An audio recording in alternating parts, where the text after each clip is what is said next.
I want to start on the ground with you, though, Allie, in Detroit, where we're waiting for some votes to come in. Some people expecting this race to be called perhaps a short time from now. What are you hearing? I think that's exactly right. But we knew in the early hours of the morning that it was going to be a little later in the morning. Typically Morning Joe and way too early as it gets. And yet here we are still waiting for the official race call. I do think that all signs at this point to El Sayed. And I have to say, throughout the night at Stevens HQ, it became clear that it was not going to be her night. There were moments where the folks who were at her election party were starting to leave around 9 o'clock. It starts looking like they're making a go of it. And of course, it was much closer than I think even some of those supporters early in the night thought that it was going to be. And that presents a real challenge as Democrats go forward here. As I was listening to those speeches that both of them gave around 1 o'clock in the morning last night, it was striking then, and it's more striking now, the ways that they both seem so eager to pivot to the general election. And in large part, that's because this primary itself has been so bruising. And I have heard so many hurt feelings on both sides when it comes to allies and supporters of theirs in Democratic ranks in official politics. But then also when I was talking to voters throughout the day yesterday, Willie, I think there is a lot of healing yet to be done. And that is one of the things that, frankly, Democrats on both sides of this race are concerned about as they try to turn the page and head into the next chapter of the general election. I think that's going to be something for us to watch very closely as Michigan Democrats are set to have unity meals, a unity breakfast, of course, on Thursday and then more on Friday. There is so much pressure, I think, to heal the divides that have been made from what was a just bruising primary. It's going to be a pretty awkward meal, I think. They're going to have a lot of work to do. But I think when I talk to voters, one of the things that I was looking for is, what does it say about that adage of vote blue no matter who? It's something that I've heard for years on the campaign trail, but something that voters yesterday were just actively grappling with as they cast their ballot. Many of them, almost all of them that I talked to, went in, decided for who they were going to vote for. They had a lot of reasons for that, and all of them were values based. And so I think that it shows that if you're Abdul El Sayed reaching out to black voters, the same voters that were really the Stevens campaign hoping they were going to power them in places like here in Detroit and Wayne County. And I think when we look at the margins this morning, they just are not where they likely need to be for Stevens to be the winner and make up the gap that still exists there. I think the other thing I was asking voters, Willie, is what does it say if El Sayed wins? And one voter gave me this answer that I think will be instructive as we look ahead to the next 13 or so weeks of this race. Watch. I think it's going in the right direction if he wins.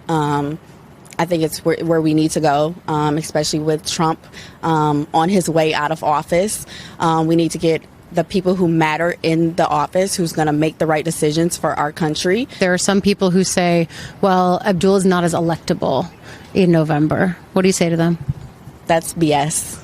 That's BS. He has the credentials. He has the smarts. He has the values. So for me, it's the little guy that, that is always going to be the overcomer. So he's electable to me. So it's mending divides that might have been born from this primary, but then also on Abdul El Sayed's part, convincing voters, not just those that didn't vote for him because of a misalignment of values or politics, but also because they just want to win in this place. Now that it's the general, now that it's about Trump and Rogers and Republicans, Michigan Democrats I've talked to say, all right, I just want a fighter who can win the state. Allie Vitale in Detroit this morning. Allie, thanks as always. So, Ron, this race has been sort of painted as a snapshot of what might be happening nationally in the Democratic Party. But really, today and this morning, it is about the state of Michigan. So given all your background, your experience there in Michigan, what are you watching play out there right now? Well, I'm watching the revenge of the embattled establishment versus the march of radical populists, which is basically what we're seeing nationwide in the Democratic Party. And will we have a mirror image of the Republican Party? Is this going to be a partial takeover in the next couple election cycles like the Tea Party in 2009, or a full takeover of radical populists like we had with the MAGA movement in 2016? So, Ron, talk a little bit about, if you would, about Abdul El-Sayed. Obviously, there's been this national attempt in the state of Michigan to paint him as a radical, and I think some people do not disagree, obviously, with his views on Israel, for example. He has some things to answer for there. But what kind of public servant has he been? What kind of candidate has he been? And then what kind of, potentially, United States Senator would he be for Michigan? Now, I use the word radical in the sense of populism, that both parties, because of how dysfunctional our politics are and how weak our economy and our way of life is in America now, that there's a push from both extremes to have a more populist movement. Abdul Sayed is as a public servant, relatively untested. He's been a public health doctor in Wayne County and Detroit. Wayne County is the main county here in the state. As a politician, one of the most talented political athletes I've ever seen. And I covered Bill Clinton in Arkansas, in Washington. He's charismatic. He's on message. He knows how to connect with people in big arenas in Detroit. And I'm up here in northern Michigan. I've seen him in small libraries in red counties connecting with folks. He's very ambitious. He's very mission and values driven. He's somebody to watch, whether he wins or loses today. He's the type of candidate that's the future of the Democratic Party, for better or worse. Ron, good morning. Ron, good morning. Good to see you. Michigan, talk to us about the state of Michigan. It went twice for Trump, though he lost it in 2020. Republicans who are pretty pessimistic across much of the country this fall, but they like Mike Rogers. They like Michigan. And frankly, they'll tell you, privately anyway, this would be the race. If Abdul El-Sayed was to win, this would be the race they feel better about. Talk to us about how Michigan shapes up as a general election state and the strength or weaknesses of Rogers' candidacy. The Republicans are spinning you. If Abdul Sayed wins this race, he's coming out of it with huge momentum.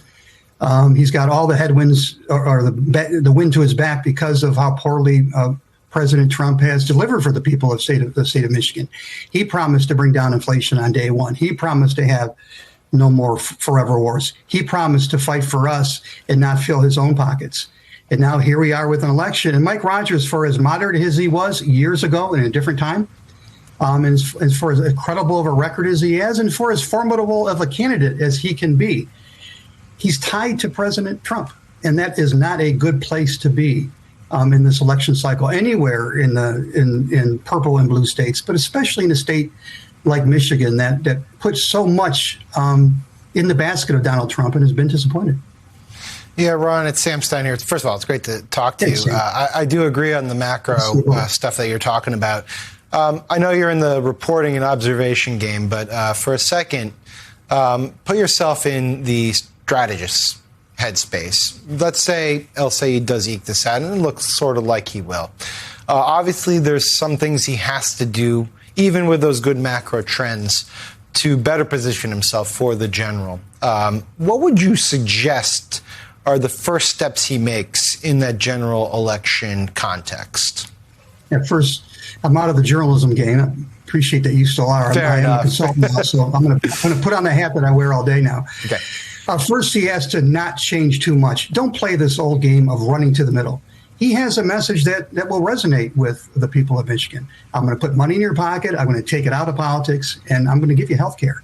That's not a radical position. That's right in the mainstream. Secondly, for as charismatic as he is, for as talented as he is, he has a tendency to come across, and I would tell him this personally, of coming across sometimes as a little too condescending, a little too cool for school. He needs to keep in mind that he's speaking to all Michiganders now, not just the base. I'm telling you, he's got the potential for doing it. I've seen him do it on a smaller scale, especially up here, like I say, in northern Michigan. But he needs to moderate his tone a little bit, but not moderate his message. And obviously, you have the tropes. He's got to reach out to Haley Stevens voters. He's got to spend even more time in Detroit to make sure he brings black voters across. But I don't think he's going to have a problem with that.